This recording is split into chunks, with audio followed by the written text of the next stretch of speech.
Allahabad high court ने उत्तर प्रदेश में OBC की 18 जातियों को अनुसूचित जाति एससी में शामिल करने की सभी अधिसूचनाओं को बुधवार को रद्द कर दिया। हाईकोर्ट के फैसले से प्रदेश सरकार को बड़ा झटका लगा है।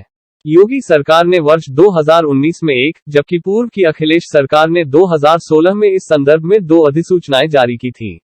इससे पहले हाईकोर्ट ने 24 जनवरी 2017 को इन जातियों को एससी प्रमाण पत्र जारी करने पर रोक लगाई थी।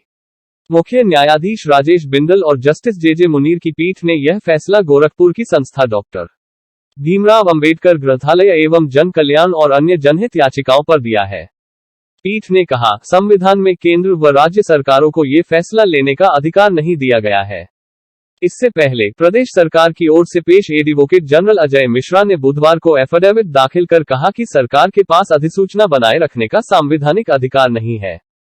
चीफ जस्टिस राजेश बिंदल और जस्टिस जेजे मुनीर की पीठ ने यह फैसला गोरखपुर की संस्था डॉक्टर भीमराव अंबेडकर ग्रंथालय एवं जन कल्याण और अन्य जनहित याचिकाओं पर दिया है। पीठ ने कहा, संविधान में केंद्र व राज्य सरकारों को ऐसा फैसला लेने का कोई अधिकार नहीं दिया गया है। इससे पहले प्रदेश सरकार की ओर से पेश महाधिवक्ता अजय कुमार मिश्रा ने बुधवार को हलफनामा दायर कर कहा कि सरकार के पास अधिसूचना बनाए रखने का संवैधानिक अधिकार नहीं है। इस बिंदु के आधार पर ही उच्च न्यायालय ने याचिकाओं को मंजूर किया और सभी अधिसूचनाएं रद्द कर दी। याचिकाकर्ताओं के वकील राकेश गुप्ता ने दलील दी कि ओबीसी की जातियों को अनुसूचित जाति में शामिल करने का अधिकार केवल देश की संसद को है। पेश है एक रिपोर्ट। 2005 के अक्टूबर में तब मुलायम सिंह जी की सरकार हुआ करती थी। एक नोटिफिकेशन राज्यपाल का आया था जिसमें 17 जातियां तब शामिल थीं। उन 17 जातियों को राज्य सरकार ने बिना किसी अधिकार के एससी की सूची में डाल दिया था। उस समय भी हमने पीआईएल किया था डॉक्टर भीमराव अंबेडकर ग्रंथालय एवं जन कल्याण समिति की ओर से। तब स्टे हुआ था जस्टिस आर के अग्रवाल साहब की डिवीज़न बेंच थी और जस्टिस सरोज बाला की, उसमें स्टे हुआ था। बाद में सरकार ने उस नोटिफिकेशन को विड्रा कर लिया तो पिटीशन इन्फेक्चुअस हो गई थी। 2016 के दिसंबर में पुनः, यानी कि टाइमिंग देखिए, चुनाव के ऐन ठीक पहले, जब चुनाव आचार संहिता लागू होने वाली थी उसके ठीक पहले 2 नोटिफिकेशन आते हैं। एक 21 दिसंबर 2016 को, जिसमें मझवार जाति को एससी में शामिल किया जाता है, और फिर जो है 22 दिसंबर को एक दूसरा नोटिफिकेशन आता है जिसमें 19-17 पिछड़ी जातियों को, जो 2005 के नोटिफिकेशन में थे, उनको इस तरह से 18 जातियों को फिर से एससी में शामिल कर ले। उसको भी हमने चैलेंज किया। डॉक्टर भीमराव अंबेडकर ग्रंथालय एवं जन कल्याण समिति, उसके अध्यक्ष हरिशरण गौतम उसमें पिटिशनर थे, और उस समय तत्कालीन जो मुख्य न्यायमूर्ति महोदय थे भोसले साहब, उनकी कोर्ट में सुनवाई हुई। और उस समय जो तत्कालीन एडवोकेट जनरल साहब थे, उन्होंने आके अंडरटेकिंग दिया कि हम कोई भी सर्टिफिकेट इशू नहीं करेंगे, और स्टे हुआ।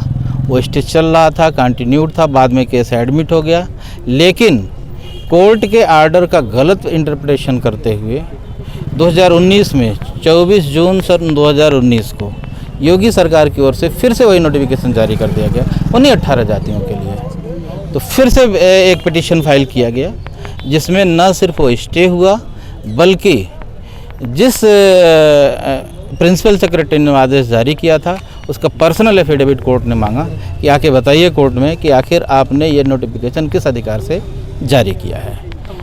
और इधर लगातार जो मेन हमारी पिटीशन थी पीआईएल, उसमें आज तक सरकार का कोई काउंटर नहीं आया था।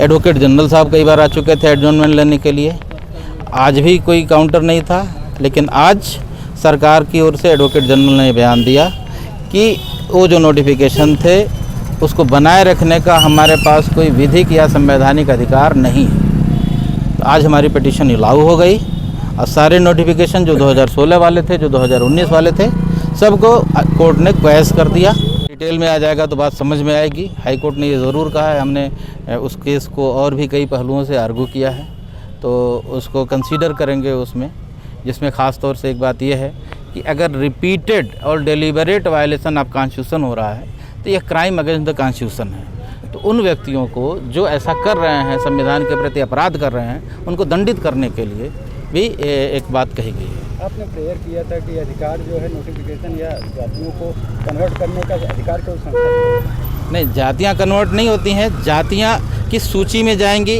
ये हो सकता है। वो प्रेसिडेंशियल ऑर्डर है जिससे वो सूची बनती है अनुसूचित जाति की या अनुसूचित जनजाति की। तो भारत के संविधान के अनुच्छेद 341(2) के अंतर्गत सिर्फ भारत की संसद को यह अधिकार है कि वह सूची में कोई परिवर्तन कर सके, संशोधन कर सके, किसी को जोड़ सके, किसी को घटा सके। जो पावर एक्सरसाइज कर रहे थे हमारे उत्तर प्रदेश के प्रिंसिपल सेक्रेटरी।